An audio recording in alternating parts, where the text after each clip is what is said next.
The Lunaverse by Rainbow Double Dash, episode 21, Dinner with the Folks by RKStriker JK5, chapter 4. It was some time before Lyra found herself trotting back to the confessatorium. The rain had stopped, and a natural rainbow had formed, bringing a smile to her face. Her saddlebags jingled with bits and jangles as she earned from her busking. She approached the front of the candy store, sweat beginning to form on the brow. Hi, Bonbon. Want your parents to get together with my parents to discuss our future together? It's something that will surely blow up. Oh, she let out a sigh. This isn't going to go well. She walked up to the front door, leaning to her left and peering into the front window. She spied her beloved Bonnie waiting on a few customers and breathed a sigh of relief. That breath was short-lived, however, as Bonbon spied her and waited on a hoof. Lyra returned the wave, chuckling slightly. Oh, what am I thinking? This will work fine out for all of us. She marched through the front door, head held high. Lyra waved a hoof at the customers, smiles somehow stretching even farther as they waved back. Within seconds, she rounded the corner of the confessatorium's main sales counter, shouted out to Bonbon. Hello. She purred out, batting her eyes at her love. Bonbon glanced out the corner of her eyes. Hello. She looked back at her customers and passed the bits of jangles. Here's your change. The two ponies took a change, fussing slightly before saying their goodbyes, turning tail trying out. Bonbon turned to Lyra, sighing. Oh, you could bring it back a bit while I've got customers, she remarked. Lyra shrugged and rolled her eyes. Expressions of affection and love should never be hidden, she proclaimed, throwing out a foreleg. Bonbon stared at her, quirked an eyebrow. Okay, out with it. What did you talk about with Davenport and or Tin during lunch? The mint green unicorn gasped and held forward to her chest. Why, Bonbon, whatever do you... All right. Dad and Pop asked about us. Us? Lyra nodded, glancing to the door to confirm no one would enter at the moment. She looked back at Bonnie. Well, they asked about our relationship, how things were going, progress on how things were going. Pop even asked about how your mom and dad were doing and whether or not they'd be able to get together for dinner, she said, the last part coming out in a single breath. Bonbon blinked. Dinner together? The six of us? She cocked her head to the side, glancing away in thought. And our relationship? Her voice trailed off and turned to look at the back wall. What about it? Lyra diggered slightly. Like I said, how it's going, progress on how it's going. She cocked her head to the side. I mean, it's not exactly a big deal, you know. Just a sit-down dinner talking about us and them. Bonbon slowly turned back to face Lyra. Right eyebrow crowing out slightly. You have met my mother, right? Lyra's eyes slowly widened. Giant carrots marched through Ponyville, spewing caramel all over the streets. Stalk of broccoli flew through the air, swallowing the sun below. And a throne made of rock candy, Honeydew sat, hooves pressed together in front of her spectacled eyes. Pinkie Pie doesn't mind the rock candy. Luna stood at the edge of Ponyville, royal guard around her, being overrun by the candy-festival hybrids abominations. She turned around, spying Celesta behind her. Sister, I'll give you the throne if you can help me! Celestia's eyes shifted down from Luna to Honeydew's army. She shook her head and waved her younger sister off. I see thee, nay, Luna. Your substance are crazy! And with that, she turned and flew off to the sky. Bonbon waved a hoof in front of Lyra's face. Lyra!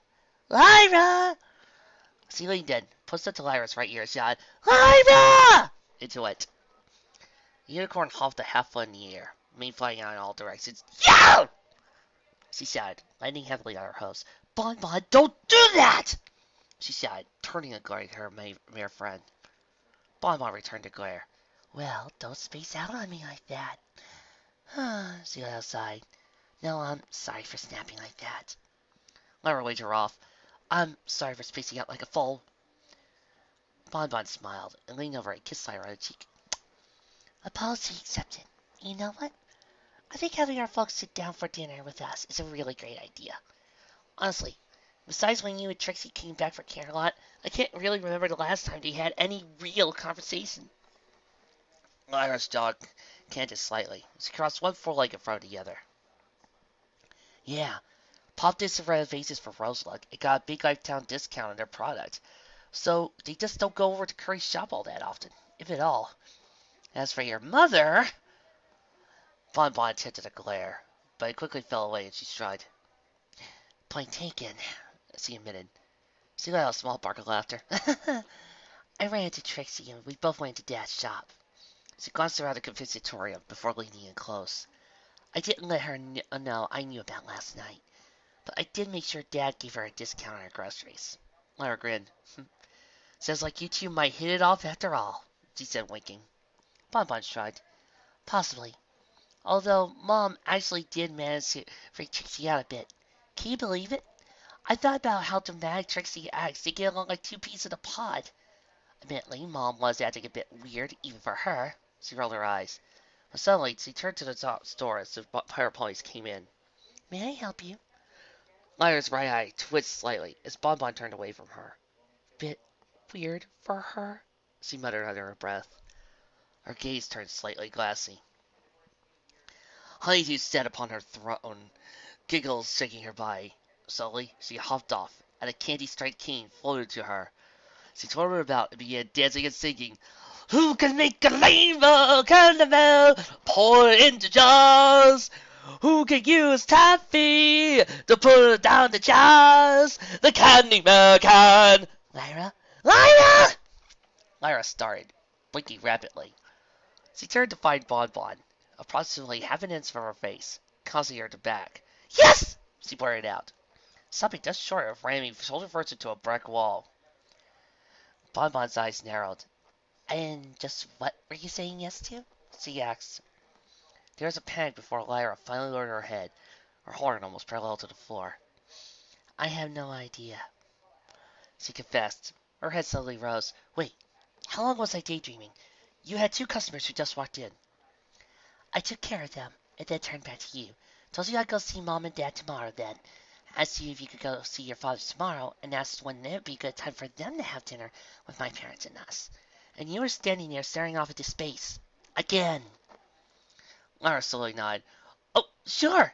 She nodded rapidly, head bobbing up and down. Not my problem, my dear Bonnie. She tapped her chest with a hoof. I'll go see them early in the morning before my busking in the park. Close itself will certainly be busy, and Pops will still be home. Bonbon smiled, smiling. I'll see Mom and Dad at lunchtime. Her brow wrinkled slightly, muzzle scrunched up. You know, I always did wonder why Davenport named that shop Quilts and Sofas. He's got an entire furniture and stationery store crammed in there, after all. It's a lot shorter than furniture and stationery store in one location, at least. The next day, Lyra kept a steady gait as she trotted up to her father's store and house.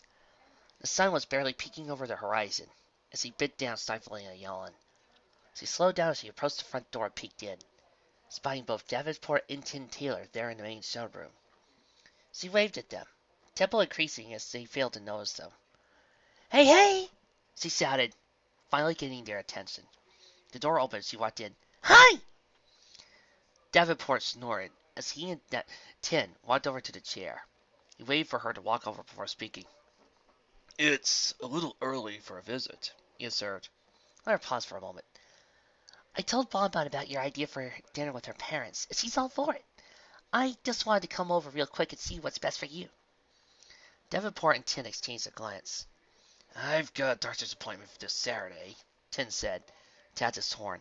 The doc thinks with 2 or 3 sessions, I should be able to get past my head injury and back to normal. Lyra grinned. That's great, Pop. So, not Saturday. Sunday? Tin glanced to the ceiling. I've got nothing going on then. He looked at Davenport. Anything with you, Davy? Davenport shook his head. Nothing, Teeny. He looked at Lyra. Sunday would be fine for us. Although, really, any evening would be fine for us. Although, we should write Skyla and let her know about this, Tin said, referring to Lyra's second mother. It wouldn't be right to leave the old gal out. Both Lyra and Davenport nodded. I'll send her a letter tonight and send it to Costo, Davenport said. A smile drifted across his face. Been too long since we've seen her anyway. Lyra went out of breath.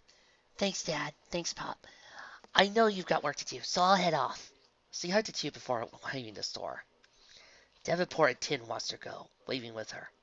"Does you seem a bit nervous?" Davenport asked his husband. Tin shook his head a minute. Possible, but it's understandable. Big decisions coming up in our future, but she should be fine. She's our daughter, after all. Bonbon walked into Curry's combustibles, spying Curry down the counter, catching out Mayor out of her scroll. She nodded to the mayor as she left before looking to her father. "Dad, is Mom around? I've got something I'd like to ask you too." Curry's mustache switched. "Downstairs, dear." His eyes narrowed slightly, behind the thick lenses of the glasses. "What about?" "Lyra's parents want to have dinner with all of us together. Lyra thinks and I think it's a good idea," Bonbon replied. "So I was wondering when a good time would be." The back door slammed open, and Honeydew emerged, frowning. Not tonight," she muttered, shaking her head and tossing her mane back and forth. "It's not tonight at all." Bonbon walked over to her. Curry turned a sign hanging on the door to close, before walking over to his wife. Honeydew glanced from side to side to two. "It's just not tonight. I didn't know where I went wrong, but I always do." Curry leaned in and nuzzled his wife. "You will, dear. You'll always get it in the end." Honeydew returned to nuzzle. "Thank you. I had it. I could see my vision coming true, and then it slid through my hopes, like it always does." Bonbon leaned in close to her mother. "Taffy fell apart?" Honeydew shook her head. "The caramel disintegrated, and the alfalfa turned to goo." She blinked and regarded Bonbon. "And what brings you here?" Bonbon cleared his throat. "Well, Lyra and I were wondering when would a good time would be for you two to have dinner with us and Lyra's parents. You four really don't know each other that well, despite being lifelong Ponyville residents. With us renewing our relationship, we thought it might be a good idea for everyone to get together and have a little dinner, you know? So I was wondering what would be a good date for you." Honeydew slowly nodded. She turned to Curry. "We're 3 this weekend, right? My big experiment isn't quite ready yet after all. You usually close the shop on Sundays for housekeeping." Curry nodded, then looked at Bonbon. "Tell her the weekend should be fine, Bonbon. Details can come later." Bonbon smiled. She hugged Honeydew, then Carrie. "Thanks, you're the best." All three turned at a gentle rapping coming from the door. They turned to see a half-dozen ponies standing there. Bonbon glanced at the clock. "Oh, right, lunchtime." She tried to the door and flipped the sign to open it. "Talk to you later." Curry and Honeydew waved after her. "Did she seem a bit nervous to you?" Honeydew asked, twitching slightly. Curry shook his head as he moved back to his camera. "Understandable. Big changes after all. She'll be fine. She is our daughter after all." Chapter 5. 2 days later. Lyra sat with her fathers in their second-story apartment, eating lunch. A sudden rapping at the window caught their attention. Tink, tink, tink. All three looked over and spotted a mint-green Pegasus floating right outside. Tin let out a shout and waved his forelegs in the air. He hopped off his chair and opened the window, letting Skyla, Lyra's surrogate mother, into the kitchen. She kicked the air a bit before settling onto the floor, as Davenport and Lyra walked over. "Oh, darling! It's great to see you three again!" She extended her wings and pulled the other three into a hug. Tin, Davenport, and Lyra all wrapped their forelegs around Skyla's neck and squeezed tightly. "Great to see you too," Tin said, grinning. Davenport chuckled. "It's been too long since you've been around, Skyla. Way too long. What's up?" Skylar rolled her eyes. "That chug's older than the 3 times, Davy." She folded her wings back against her body as she let the others go. She stepped back and looked Lyra over. "So, what have you been eating? You sprouted about a half a foot since I seen you last." Lyra rolled her eyes. "It hasn't been that long since you've seen me, and I haven't grown that much. Still, thanks. And thanks for coming." Skyla's smile fell away. "No way I wouldn't. From the letter I got, sounds like things are getting a bit more serious between you and Bonbon. Thinking about taking that long walk down to the altar and making it notarized?" Lyra swallowed. Well, closer to that, at least. We figured the families might want to get to know one another a little better. It turns out our parents don't know each other as well as they should." She glanced at Davenport, then to Tin, tilting her head with an exaggerated motion. Skylar arched an eyebrow. Wait, how? Ponyville's tiny. Wouldn't you run into each other going down the street? They actually live 2 streets down from us, Davenport responded. Although, yeah, maybe we should have taken a side alley to go to Curry's store instead of Rolex. But the discounts Rolex gives us is a powerful incentive to keep going there. Skylar, sorry. Yeah, great incentive. Might want to consider helping out future family in-laws. Could be a bit prickly on that. I mean, you two shop at Bonbon's shop, and not so you can keep corner, right? Right. Davenport admitted. Curry's a nice guy, from what I remember. A little laid back. Almost too laid back, considering his wife. Honeydew waved to him. Oh, Honeydew's not that bad. We all got our little quirks and foibles, right? Lyra stared at him. Well, Pop, it really has been a while since he talked with Bonbon's parents. We gotta get you four together as soon as possible. So he thrust a foreleg into the air. To the restaurant! Skyla, Tin, and Davenport all exchanged glasses. We will, eventually, Skyla said, smiling slightly. She motioned to a clock on the wall in a wing. Now, unless I miss my guess, Tenny and Davies loves us all with silver. Am I right? At their nods, she looked to Lyra. Care to take me on a walk about Ponyville? Lyra stepped back and tilted her head towards the floor. Sure thing. I've still got some music in my heart and bits to make. She hugged Tien and Davenport before leading Skyla out of the upstairs apartment, down to the first floor, out the back door, through the alley. They emerged into Ponyville proper and walked down the street, no real destination in mind. Skyla looked around at the various ponies and buildings. That's what's new, she said, pointing to a 2-story building down the street. Did Denny's company build that one? Lyra nodded. Yeah, that and 2 more. There's been a small boom of business lately. Even window paint's gotten on the ad. Although, less the buildings in, more than one building in particular. At Skylar's confused look, Lyra shrugged. The residency attracts a lot of heavy blunt objects that just happen to crash through the main window. She leaned in close to Skyla and held up a hoof to her mouth. Between you and me, I think she's about ready to put up solid steel bars and armored shutters for the dang thing. Skyla bit back a laugh, but her wings flapped a bit, drawing a bit of attention from passerby. She let out a quiet nigger and sigh. Things have changed a bit since I was here last. New buildings, new relationships, new heroes even. She brought a wing over Lyra's neck in a hug. Read all about you and the others kicking Corona's flank during the longest night celebration. My surrogate daughter, graduate of Luna School for Gifted Unicorns, and the element of loyalty. Lyra storied. Raindrops did the majority of flank kicking then. It was an epic journey, worthy of song and story, and live reads. That Sunday, I hope to write up properly. Skyla unwrapped her wing from Lyra, pointing to her primary's air. And you battled those sirens in an epic battle of music. Oh, to have been there, seen something like that. Most of us were under their spell at that time. The aftermath of the battle told quite the tale. Both Skyla and Lyra turned around. Lyra wiped a foreleg out as Trixie approached. Skyla, I believe you've briefly glanced at Trixie a few times when you visited me at Luna School for Magic. So allow me to introduce you to the representative of Ponyville, the element of magic, and a friend of mine, Trixie! Trixie held up a hoof and waved it in front of Lyra's muzzle. What a wonderful introduction, Lyra. Short into the point. She slid the foreleg about to Skyla. A pleasure to formally meet Lyra's surrogate mother. She looked toward her over and arched her eyebrow. Take away the wings and add a horn. Skyla and Lyra exchanged a glance. Not sure I see it, Skyla commented. Maybe the eyes? Lyra shrugged. I always felt like I could look after Pop more. She waved a hoof around the tip more. Trixie rolled her eyes. Ah, but of course! How foolish of me when you're both mint-green mares with identical manes, tails, and even cutie marks! She tilted her head to the side and eyes shifted down. Seriously, how did you manage to pull that off? Skyla and Lyra looked to each other. Still don't know what you're talking about, Skyla commented, shrugging. She paused and bit her lower lip. Corners of her mouth wavered, and muffled chuckles were audible.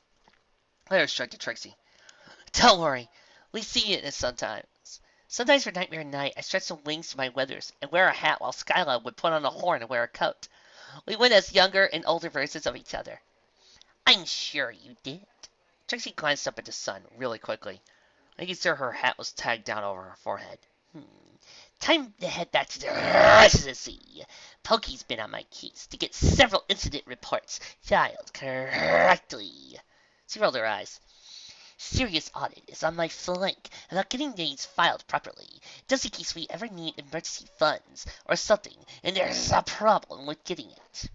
I wouldn't even start scheming here. Considering what we've gone through, getting the bill hoofed should be the least of our problems. Skylar arched an eyebrow. I don't know, Trixie.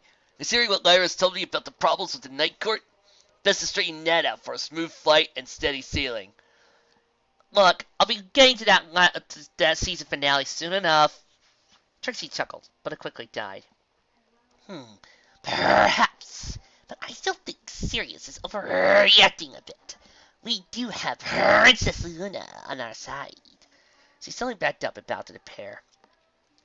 Have a good time with whatever it is you're doing. She suddenly turned and galloped off, fluttering in her wake. Skyla opened her mouth, but leaned forward and narrowed her eyes at the receding Trixie. Okay, C's different. And awesome. Oh, thanks. Lyra shrugged. You get used to her. She furrowed her eyebrows. I think. The pair walked down the street, turning a few times. Lyra played her lyre as they walked along, floating a hat about, collecting tips as they went. They eventually ended up in front of Curry's store. Skyla patted her stomach and rumbled. Dang! Forgot to eat back with Tinny and Davy. She went to the store front window and spotted Curry at the register. Sweet Luna, he has changed a bit. Lyra nodded. Gotta be a rock when married to Honeydew, or she'll sweep you away. She suddenly gasped and floated out a quill and sheet of paper from her saddlebags. I think I just got the greatest idea for a new song. Skylar rolled her eyes as he entered. She strolled up to the center as Curry rang out his latest customer and put a hoof on the counter. Hey, Curry. Curry glanced up at her and mustache bristled. Hi, Skylar. He looked down the trail, but his head rose out once more. Skylar? He arched his eyebrow. What are you doing back in Ponyville? Skylar shrugged, leaning against the counter as Lyra walked in. Oh, nothing big. Corral's out of her cage. The bears of the elements have finally been found. Things are moving forward. But most importantly, my surrogate daughter is getting really serious with your daughter. So, I got a letter from her father's, and here I am. She leaned to her left and looked past Curry. So, finish Honeydew, is she... Boom! The store suddenly shook, and a bit of plastic held from the ceiling. Ah! Right where we left her last. The door leading to the basement opened, and Honeydew stumbled out, smoke wafting up. Her mane stood on end, and goggles were covered in soot. Drat and damnation! I thought I had the balance between Tuffy and Cauliflower! Skylar stopped down on all fours and walked to the stumbling Honeydew. She extended a wing, ready to stay here. Whoa! Keep vertical, Honeydew. If you fall back, something you created might get you. Honeydew's head tilted to the side. Reached up and stole her goggles off her eyes and squinted at Skyla. Duh, what the hey? She gasped. Did my peapod pants open up prematurely? She went to Curry. Did you know about this? Why doesn't anyone tell me anything? Skyla's eyes narrowed. Oh, so amusing, Honeydew. Not like the dozen or so times you used that same joke on me. Honeydew spread her four legs out. So glad does bring a smile to your face, Skyla. So what brings you down from the clouds? Beating the rust before my toffee towers take over the heavens? Skyla's mouth opened slightly. No, he finally said. Okay, I got a letter for Davy and Tinny about that dinner you were all planning to have to get to know each other. So, here I am. She glanced away. Deafy towers? Okay, I'm officially in love with Honeydew. That needs to be said. I think I have a runner-up for one of my favorite background characters in this whole entire series. Honeydew, you're awesome. Honeydew rubbed her chin. I believe that we are going to meet on Sunday, correct? Yes, Sunday! She tossed her full legs in the air and cackled. Skylar cantered back slightly. Yes, Sunday, glad we agreed then. She looked at Curry, who simply stood behind the counter. She waved a hoof in front of his muzzle. You awake? Lyra's head shot up. Skyla! Skyla let out a sigh. Okay, sorry. That was rude of me. She jumped to all fours and turned to the door. Well, we see you Sunday, then. Have a nice day. And try not to flood the town caramel, Honeydew. Glasses from MMA. Honeydew leaned forward as the pair left. Bah! What does she know of caramel color? My caramel color shall cover all the lands in darkness, and everyone shall eat from it, and have a balanced breakfast! She suddenly looked around at the customers, staring at her. What? You don't want a balanced breakfast? Bah! Fine! She turned around and marched back into the basement, nose held high. Curry looked up as he rang out a pair of ponies. Come back soon, folks. Sounds every hour on the hour. You know, and people say Pinkie Pie's the insane one. Lyra sighed as she and Skyla trotted away for Curry's comestibles. Okay, I know Bonbon's parents can be a bit weird. Skyla stopped in mid-stride and looked at Lyra. Actually, Honeydew's calmed down a bit since I saw her last. She held out a hoof. And no, I'm not joking. Lyra blinked. Well, last I knew she's on medication. I think I missed that bit with her. I'm glad I missed that. She sighed as she resumed walking along. So, chances of my father's getting along with them for any appreciable amount of time? Skyla tilted her head back and forth. I have no idea. It's like mixing water in something else. Any possible metaphor is lost on me. And the dinner might follow along right along with it. Lyra shook her head. I don't think he'll be that bad. Dad and Pop can get along with anyone. She stomped the ground. We'll make it work! Skyla grunted and patted Lyra on the back with the tip of her wing. Good idea to have, Lyra. Keep your chin up and we'll get through this. Probably, maybe, hopefully, maybe. Lyra arched an eyebrow, but remained silent. She glanced down the dirt and furrowed her eyebrows as they walked on. I faced down Corona. I helped save Jekyll Valley. If I get through these and other horse apples, Bonbon and I can get through this little dinner. No sweat! She thrusted her hoof in the air. Our love will shine through! Skyla glanced at her and arched an eyebrow. I thought you grew out of that. She grinned slightly. Glad to see I was well. Sunday evening. Hey, can we quit it with the time skips? I'm starting to run out of title cards. Alan Cart, maitre d' of Adacot, the most prestigious restaurant in Ponyville, stood at the lectern right outside the entrance. On it was a list of night reservations and available staff. His mustache to muscle twisted slightly as he read one particular group's listing. Must remember to have the wait staff not recommend the salad. He glanced up at the 4 points and walked over. May I help you? He glanced at the 4 menus floating up. The Heartstrings family approached the entrance of a la carte, all 4 wearing semi-formal clothes. The 2 mayors had identical forest green dresses, the only real difference being a flower slid into Skyla's mane. Both Davenport and Tin wore ties, dress shirts, and jackets. Lyra walked up right to the lectern, flashed a wide grin at Alan. Heartstrings, party of 7? She looked around, grin quickly fading. As long as it's not party of 5, I'm good. Oh, boo, boo! Horrible joke! I guess we're a bit early. Well, I expected Bonbon to be here by now. Her head suddenly stopped when the grin returned. Bonbon, Honeydew, and Curry approached a la carte from the opposite direction of Heartstrings. Bonbon, clad in a yellow dress, a shade darker than her coat, suddenly galloped forward, right into Lyra's outstretched forelegs. Honeydew wore a dress and glasses in place of her lab coat and goggles. Oh, I'm shocked. While Curry wore a sports jacket and matching pants. The pair hugged and kissed briefly before separating. Sorry we're late, Bonbon said, blushing slightly, but it took a little doing to convince Mom that her lab coat and goggles weren't appropriate attire for dinner. But I had a fancy lab coat. It had ruffles and strings. I had it ready naked for me. I took it all to doing, and maybe 5 hours of work, but I did it. Heidi thrust her muzzle into the air. Bah! How can I unlock the secrets of this restaurant's food without protection from those who would stop me? Even now, I hear the cries of salad and dressing as they want me to unlock the true potential and combine them with chocolate and caramel! She shook her hoof in the air, eyes gleaming behind her glasses. I like you. Alan stared at her before levitating the 3 menus up. He spun about mostly for the front door. If you follow me, your table should be ready. He led them inside a la carte and up to the square table. Placed the menu in front of the chair and backed off. You're supposed to be along shortly. Tin slid out of the chair and Davenport next to him. One for Skyla at the head of the table, while Lyra seated Bonbon at the opposite end. Curry pulled out one chair for Honeydew and sat down.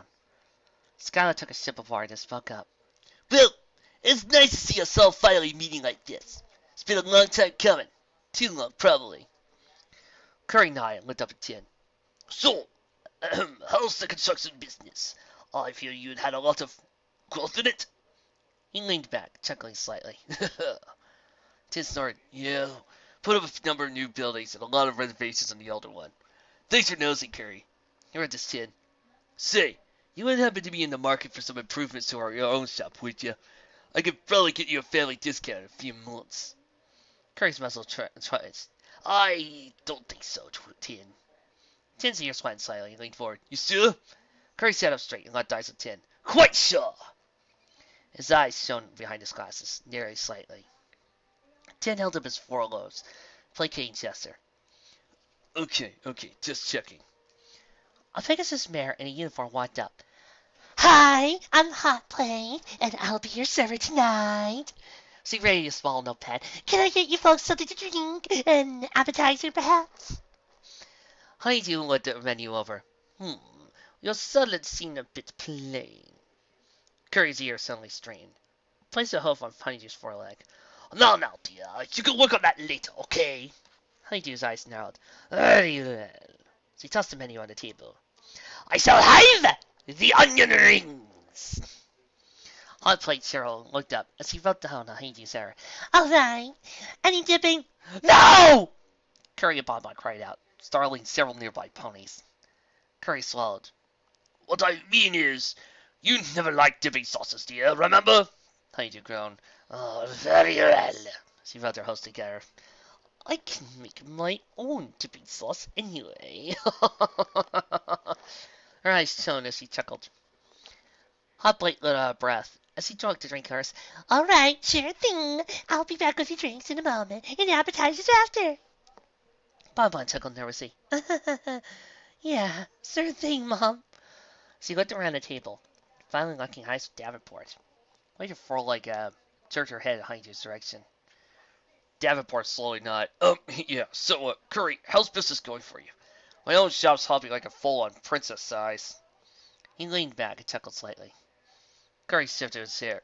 Oh, you know, same old, same old. Well, you know if you intend shop there, it's the Rozak store. He paused. Maybe her historics provide a great free show? Davenport and Tin's jaws open, eyes widened. Skylar rubbed her temple and leaned heavily on the table.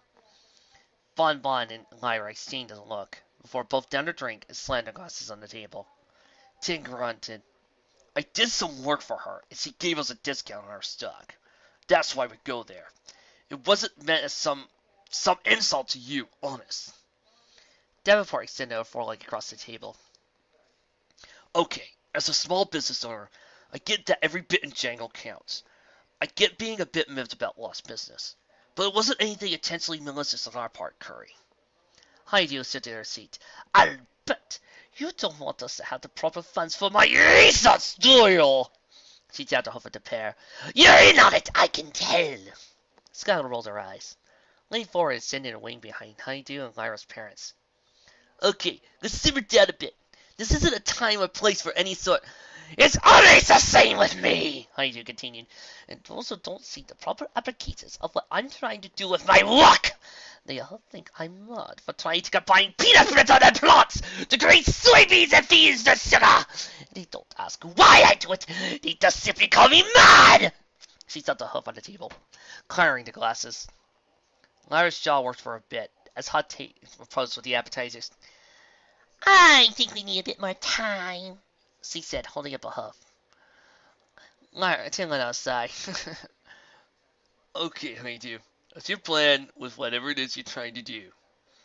Honeydew spread her forelegs out and grinned. Ah, finally, I'm going to ask. By completing streets with plots, I shall be able to gain a modicum of control over Flora. With this open the door, I can expand and gain even more ground. Soon, the secrets of the universe itself will be at my beck and call. The order of magic will be brought down, and a new order of science or magic will reign supreme. She tossed her head back and cackled, drawing the attention of the older patrons. I should like for easier. Yes, Trixie? Some ham. Thank you. Delicious. Skyla slowly nodded. Right.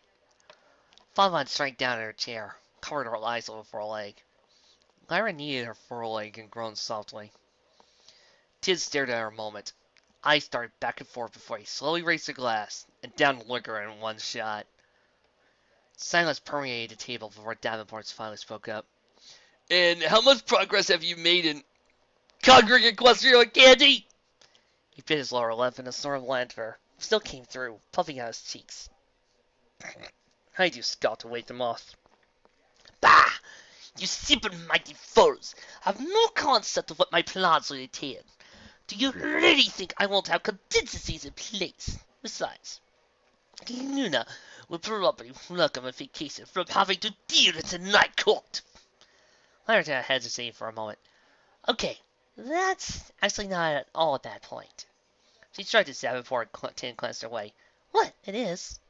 Heidi chuckled. Oh, yes, Lyra gets it. She knows, but you two don't know. No, all safe and snug in your little store. There are things in Equestria that come back to the night, and it's not Luna. There are secrets, dark secrets, a dark darkness. Someone must uncover them. Davenport snorted. And you're the one to do that? Heidi's eyes glared behind their glasses. Oh, but I already have, dear Davenport. Admittedly, the applications of my knowledge have proven to be a bit more elusive than I thought they would be, but I shall persevere. He suddenly turned. Sunblade walked up. I'll have body soup extra hot! She suddenly leaned forward, rustled a few inches from Hot Plate. Would I mean extra hot? Hot Plate blinked and slowly took down her order, followed by everyone else's. She backed away, keeping an eye on Honeydew, and spinning and trying for the back. Lyra floated the purse up and opened it. Extra large tip for Hot Plate? Bonbon agreed. Extra large tip for Hot Plate, right. Davenport shook his head and rolled his eyes. Honeydew, I'm sure you believe everything you're saying, but come on, really? That's crazy talk. Curry grinned his teeth together and thumped the table. Could we? Crazy talk? That's big coming from someone who sells stationery and furniture together. At least I have a consistent theme. Bonbon waved at Curry. Dad, calm down a bit. Skylar held over four legs. Okay, maybe we should take a step back and it's overpriced as Tartarus, Tin said. You wonder why we don't shop there? Even with a discount, Rosalind's got the better prices and selection. Honeydew shook and let her horn up. You do not insult Cutty Stop or him! She floated up a roll and tossed it at Tin. Take that! The roll sailed overhead, and seemingly in slow motion, it arced over, impaling itself on the tip of Tin's horn. Score! Tin stared cross-eyed at the roll, then back at Honeydew and whinnied. Okay, it's on! Skyla spread her wings out. Wait a minute, Tinny! Tin scratched his face in concentration. Several parts butter suddenly shot up, smashing his Honeydew's thick glasses. Honeydew screamed and pitched out of her chair, stood up on her hind legs and flapped her forelegs. Get them off! Get them off! Get them off! She hopped down and suddenly galloped about the restaurant, knocking over several tables and sending food off ponies flying into the air. Curry dove across the table and into Tin. The two rolled on the floor, upending chairs.